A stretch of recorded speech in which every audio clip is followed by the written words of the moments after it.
আসসালামু আলাইকুম everyone, welcome back to my channel. আশা করি আল্লাহর রহমতে সবাই ভালো আছেন। তো আজকে আবারও নতুন একটি ভিডিও নিয়ে চলে এসেছি আপনাদের মাঝে।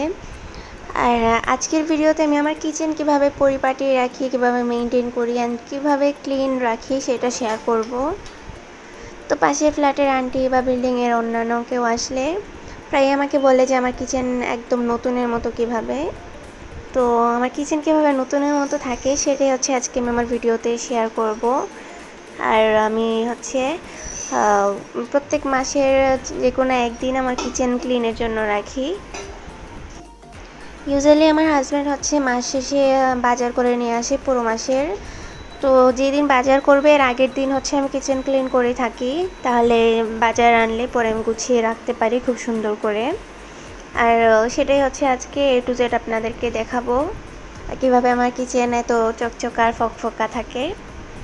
তো ফার্স্টে হচ্ছে আমি এখানে ঝোল ঝাড়ার জন্য ঝাড়ু নিয়ে এসেছি। আর এটা দিয়ে আমি হচ্ছে ধুলাবালি যেগুলো চেপা চাপায় বা চিপাকোনায় জমে সেগুলি ক্লিন করব।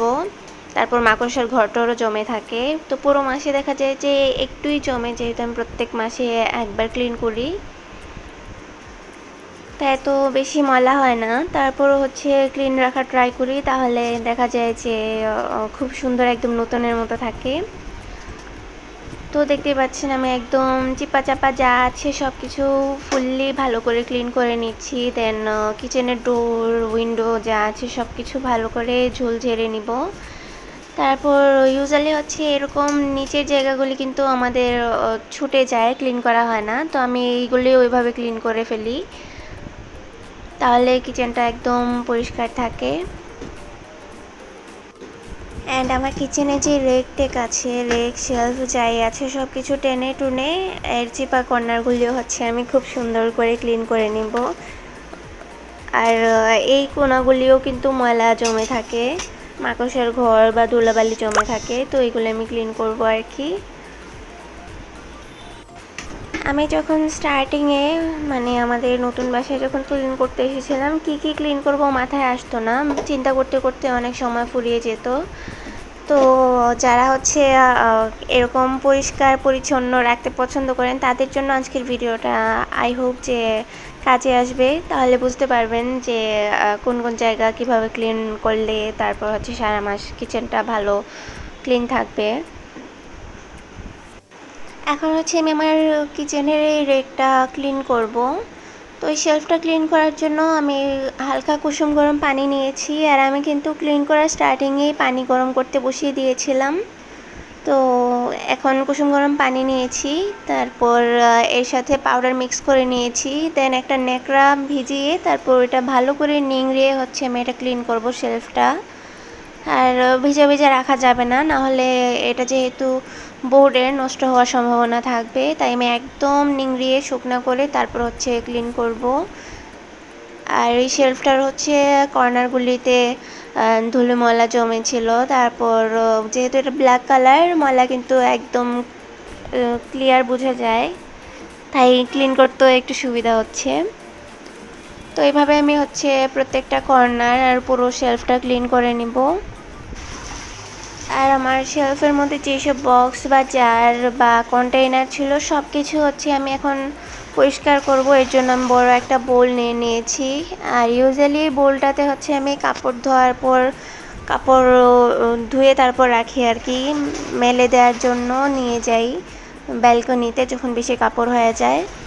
তো এটাতে এখন আমি হচ্ছে পানি নিয়েছি, গরম পানি, তারপর নর্মাল পানি মিক্স করে কুসুম গরম করে নিয়েছি, তারপর এর সাথে পাউডার মিক্স করে দিয়েছি আর পাউডারও হালকা নিয়েছি। দেন আমি এখানে একটা মাজুনি নিয়েছি হচ্ছে বক্সগুলি যেগুলোতে একটু বেশি ময়লা সেগুলি ঘষা মাজার জন্য। তারপর আমি একটা ন্যাকড়া দিয়ে হচ্ছে ভালো করে মুছে নিব। আর ন্যাকড়াটাও হচ্ছে আমি গরম পানি দিয়ে পরিষ্কার করে নিয়েছি। আমার রান্নাঘরটা কিন্তু একদম ছোটো না আবার বেশি বড় না, মাঝারি। আর আমাদের যদি ক্লিন করার আইডিয়াটা থাকে যে আমরা কোথায় থেকে শুরু করব আর কিভাবে করব, তাহলে হচ্ছে দেখা যায় খুব অল্প সময়ে ক্লিন করা যায়। তো আমি তো স্টার্টিংটা দেখিয়ে দিয়েছিলাম আপনাদেরকে। তো আমি হচ্ছে এভাবে ময়লা ঝাড়া থেকে শুরু করে দেন হচ্ছে এভাবে রেক পরিষ্কার করি, বক্সেস বা কন্টেনার ক্লিন করি।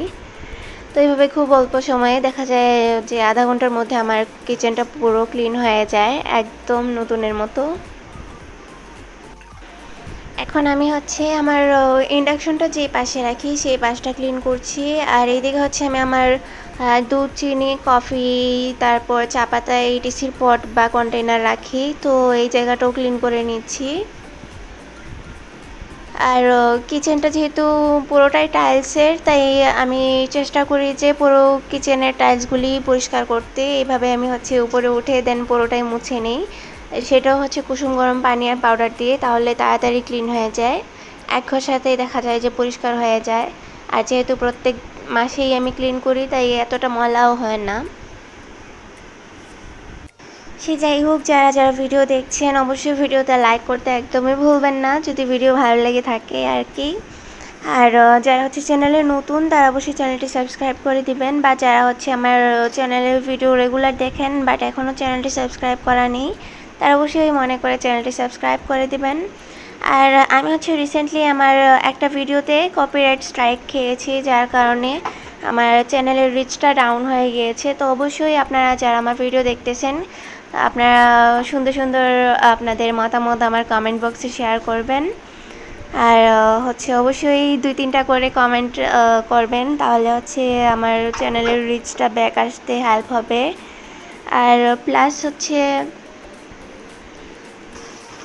আপনারা যারা হচ্ছে আমার ভিডিও দেখেন অবশ্যই আমার ভিডিও না টেনে পুরো ভিডিও দেখার ট্রাই করবেন, তাহলে আমার চ্যানেলের রিচটা আগের জায়গায় ব্যাক করবে ইনশাল্লাহ। তা এখন হচ্ছে আমি ওই পাশটা কিন্তু একদম ফুললি ক্লিন করে চলে এসেছি।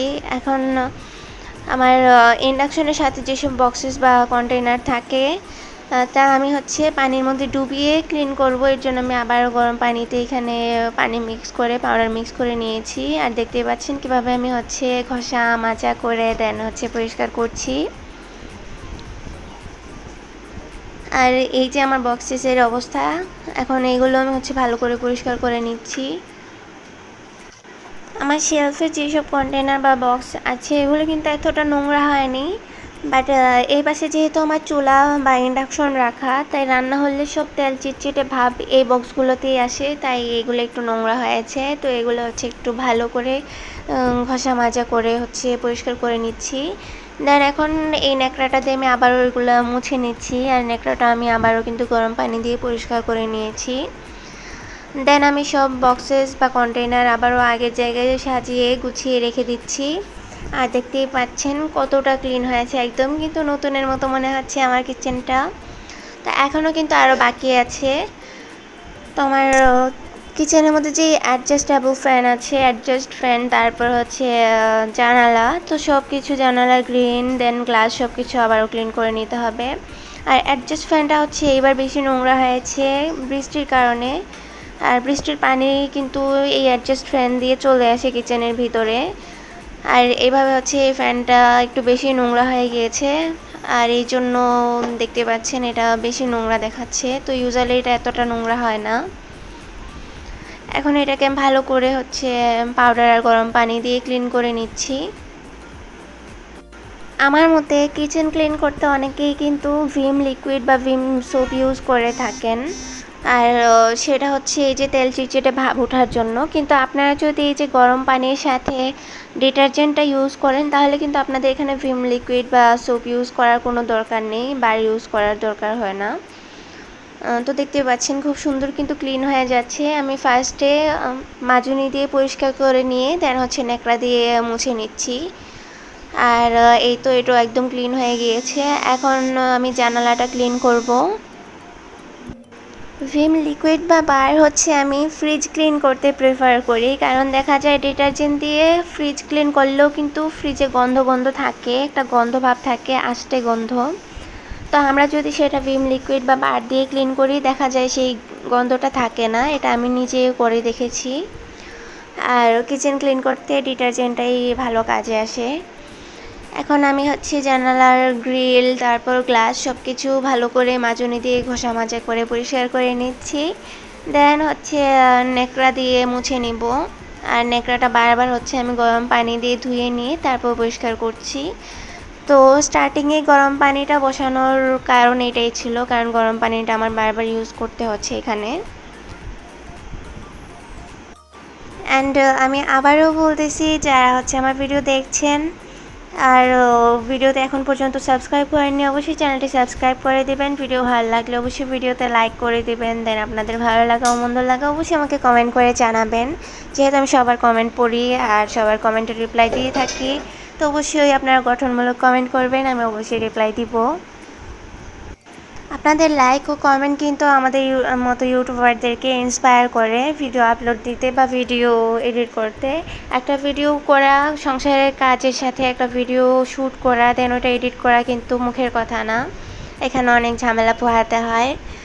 যাই হোক, আমার কিন্তু কিচেনের উইন্ডো, দেন হচ্ছে গ্রিল, গ্লাস সব কিছু ক্লিন করা শেষ। এখন আমি চুলাটাও ক্লিন করে নিচ্ছি।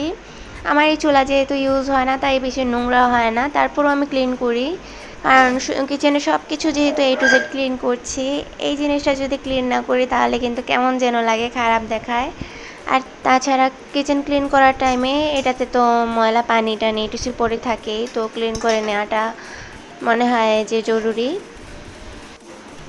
আর এই প্লেট স্ট্যান্ডটা হচ্ছে আমি ভালো করে মুছে পরিষ্কার করে নিয়েছি। এখন প্লেটগুলিও গুছিয়ে রেখে দিচ্ছি। তো আমার এই লেফট সাইডের পুরোটাই কিন্তু দেখতেই পাচ্ছেন একদম ক্লিন হয়ে গিয়েছে, একদম গ্লাসের মতো চকচকা ফকফকা হয়ে গিয়েছে, খুব সুন্দর চকচক করতেছিল। যাই হোক, এই সাইডটা যেহেতু ক্লিন হয়ে গিয়েছে, এখন হচ্ছে আমি বেসিনের পাশটা ক্লিন করব আর হচ্ছে আমার ব্যাক সাইডটা ক্লিন করব। তো বেসিনের সাইডের এই টাইলসগুলো আমি ভালো করে ঘষে মেজে পরিষ্কার করে নেব। আর আমার এই কিচেনের যে কিচেনের মধ্যে আপনারা হোয়াইট কালারের একটা দাগ দেখতে পাচ্ছেন, এটা হচ্ছে আমি চক দিয়ে দিয়েছি। তেলাপোকা আর পিঁপড়া মারার যে চকগুলি থাকে সেই চকগুলি ইউজ করেছি আর কি।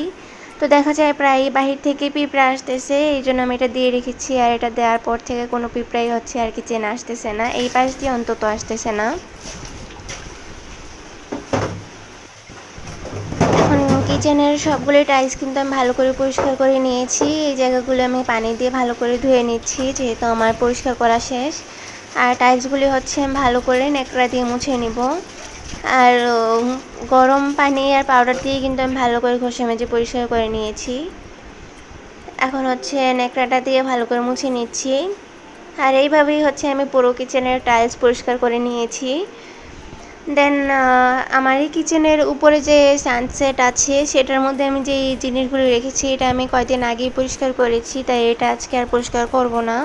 ওখানে হচ্ছে বাজারের ব্যাগ ধুয়ে তারপর শুকিয়ে ভাঁজ করে রেখে দিই, তারপর বিভিন্ন ব্যাগ বা হচ্ছে আমার কিচেনের বিভিন্ন কুকওয়্যারের যে বক্সেস থাকে, কার্টুন থাকে, ওগুলো গুছিয়ে রেখে দিই। এখন আমি হাউসটাও পরিষ্কার করে নিচ্ছি। আর হাউস দেখা যায় যে প্রত্যেক দিনই পরিষ্কার করা হয়, তাই এটাও এতটা নোংরা না। এটা আমি প্রত্যেক মাসে না, এটা আমি প্রত্যেক দিনই পরিষ্কার করি।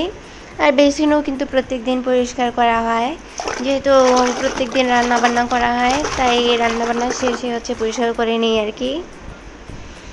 এখন যেহেতু সব কিছু আমার পরিষ্কার করা শেষ, এখন আমি কিচেনটা মুছে নিব। আর রেক টেক শেলফ টেপ সরিয়ে ভালো করে হচ্ছে মুছে নিব। আমার যেহেতু আইডিয়া আছে কোথায় থেকে শুরু করতে হবে আর কোথায় থেকে শেষ করতে হবে, সেই জন্য আমার কিচেনটা ক্লিন করতে একদমই বেশি সময় লাগে না। তো আই হোপ আমার আজকের ভিডিওটা আপনাদের কাজে দিবে, আপনারাও কিছু আইডিয়া পাবেন। আর আমি কিচেনের একদম চিপা কর্নার যা আছে সব কিছু ফুললি ক্লিন করে রাখি, কোনো কর্নারই বাদ রাখি না। তো এই জন্য হচ্ছে আমার কিচেনটা পুরো মাস ক্লিন থাকে আর আমার অবস্থা একদম নাজেহাল, ঘেমে দিয়ে একদম একাকার। তো যাই হোক, আমার কিচেন কিন্তু একদম চকচকা ফকফকা হয়ে গিয়েছে, খুব সুন্দর কিচেন ক্লিন দেখা যাচ্ছে, একদম নতুনের মতো। আর এটাই হচ্ছে রিজন যার কারণে বাসার আন্টি যদি বাসায় আসে বা অন্য কেউ আসে, আমার কিচেন একদম নতুনের মতো বলে থাকে। তো নতুন তো লাগবেই, যেহেতু আমি এভাবে পরিষ্কার করি। তো আজকের ভিডিওটা যদি আপনাদের হেল্পফুল হয়ে থাকে অবশ্যই আমাকে কমেন্ট করে জানাবেন। আর অবশ্যই আমার ভিডিওটা লাইক করে দেবেন, আমি আবারও বলছি। যারা হচ্ছে চ্যানেলটি এখন পর্যন্ত সাবস্ক্রাইব করেনি অবশ্যই চ্যানেলটি সাবস্ক্রাইব করে দিবেন। দেন অবশ্যই কমেন্ট করে আমার পাশে থাকবেন। আপনাদের ভালো লাগা মন্দ লাগা আমাকে কমেন্ট করে জানাবেন। অবশ্যই বেশি বেশি কমেন্ট করবেন। তারপর অবশ্যই আমাদের জন্য দোয়া করবেন। আপনাদের জন্য অনেক অনেক দোয়া ভালোবাসা রইল একদম মন থেকে। আর আজকের ভিডিওটা হচ্ছে আমি এখান থেকেই শেষ করব। আমি কিন্তু এই বালতিতে চাল রাখি, তো এই বালতিটাও কিন্তু আমি ভালো করে পরিষ্কার করে নিয়েছি, গরম পানি দিয়েই মুছে নিয়েছি। তো যাই হোক, দেখতেই পাচ্ছেন কিচেন একদম ফুললি ক্লিন হয়ে গিয়েছে আর একদম নতুনের মতো হয়ে গিয়েছে। তো আমি ভিডিও আজকে এখানেই শেষ করছি। সবাই ভালো থাকবেন, সুস্থ থাকবেন আর আমাদের জন্য দোয়া করবেন। আল্লাহ হাফেজ, আসসালামু আলাইকুম।